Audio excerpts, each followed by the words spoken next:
Dear Minister Çavuşoğlu, dear Mevlüt, dear Minister Rau, dear Zbigniew, ladies and gentlemen, let me begin by conveying a message of full appreciation for our host, dear Mevlüt.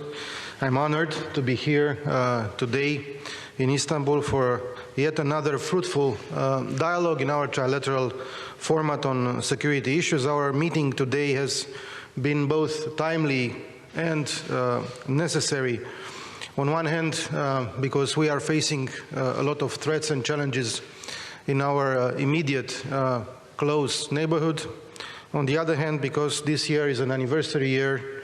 As you both mentioned, we are marking 10 years since the launch of this format.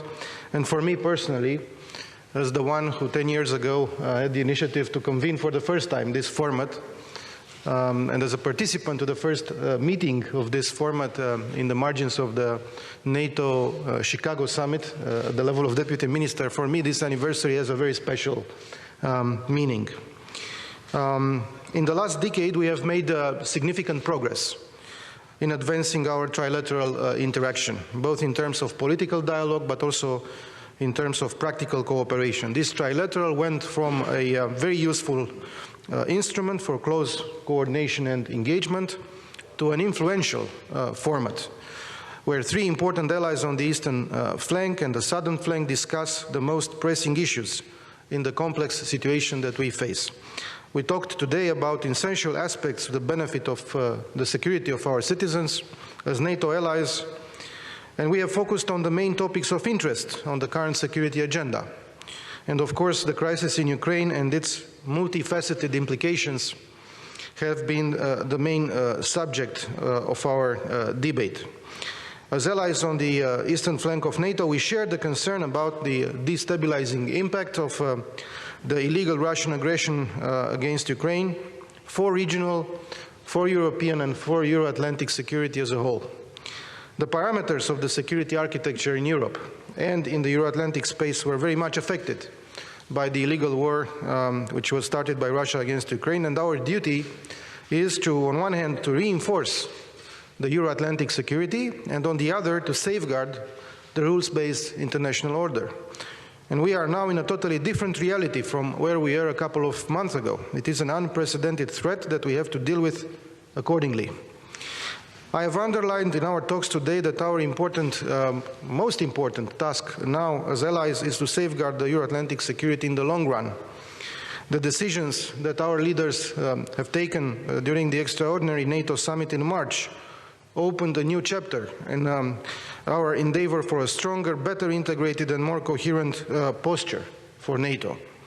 And for us, for Romania, the most important and first priority for the Madrid summit in June is to take bold decisions as an alliance to consolidate the posture of deterrence and defense on the eastern flank in the long run, in a balanced and unitary manner from the Baltic Sea to the Black Sea, especially in the south where Romania is located. The new battle group in Romania is a first important step in this direction. We have also pointed on the need to continue the support and assistance to Ukraine in order to increase its resilience in addressing the threats and challenges it faces. Romania made a multidimensional effort to support Ukraine's effort to support the refugees coming in Romania, more than 1 million people who crossed our borders, and the humanitarian effort was indeed substantial. At the same time, we are supporting the economy of Ukraine by facilitating the transfer of Ukrainian goods, including grain, through our ports on the Danube and at the Black Sea through the Constanța port, the largest in the Black Sea, towards other destinations. And we have discussed together today how to work together with other partners in order to create a transport corridor to enable the transfer of the Ukrainian agricultural products towards third destinations. And of course, this corridor cannot but include the Black Sea and the Black Sea Straits. And of course, it is important from this perspective to take into account all possible aspects, including to protect the commercial vessels from the floating mines. In this context, I have also underlined the profound destabilizing effect of the Russian actions for the region and the importance to continue to engage effectively and constructively in supporting our close partners, the Republic of Moldova and Georgia. During the second sessions, we have discussed about the preparation for the Madrid summit. We have discussed about the strategic concept, and the concept is expected to be one of the most visible results of the summit, setting the profile and the objectives of the alliance for at least the next decade. It is a topic of high relevance for our countries, as it is our joint interest for NATO to consolidate its profile as the most successful political military organization in history. In Romania's view, this document has to be ambitious, give priority to collective defense, and define Russia as a threat anchored in the current reality shaped by the Russian aggression against Ukraine. There is nothing theoretical about our discussions anymore. We have to have a strategic concept which is very much focused on nowadays realities, on what we need now. And we need to make NATO more powerful, united, and able to face all current and future consequences and challenges. Of course, we have discussed about the enlargement, about the accession of Finland and Sweden. We are a firm supporter of the open doors policy, which brings benefits for the alliance as a whole. And we believe that the accession of these two countries will consolidate the collective defense and our security. And, of course, we have praised the efforts for constructive dialogue which are being underway. And we hope that this dialogue will bring very soon concrete and positive results. I have been in close contact, including yesterday, with my colleagues from Sweden and Finland. So we do hope that we will have good news. Last but not least, we had a very good exchange of views on the way ahead for our trilateral format.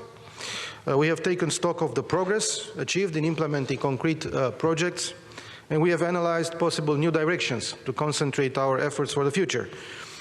Given the current security challenges, I have pointed to the need to align and adapt our efforts with a focus on our eastern neighborhood. At the last Foreign Ministerial in 2021, which I had the pleasure to host in Bucharest, we have invited, upon my initiative, the foreign ministers of Ukraine and Georgia at that time. It was a time of growing tension, which unfortunately has degenerated into the current crisis. But I think this kind of dialogue should continue, and I think we need and we want to further engage with both Ukraine and Georgia and share their evaluations on regional security. We should also consider of inviting the Republic of Moldova, perhaps other partners, to have a comprehensive perspective on the security in the region. Another point we should further look into is advancing our coordination on resilience. Last year, Romania established in Bucharest the Euro-Atlantic Resilience Center, and the center is operational, and we would welcome having our Turkish and Polish friends participating in its activities. Thank you once again, dear Mevlüt, for organizing in perfect conditions this meeting, and I'm looking forward to continue our valuable dialogue and cooperation, including at the highest level, and also next year in Warsaw. Thank you.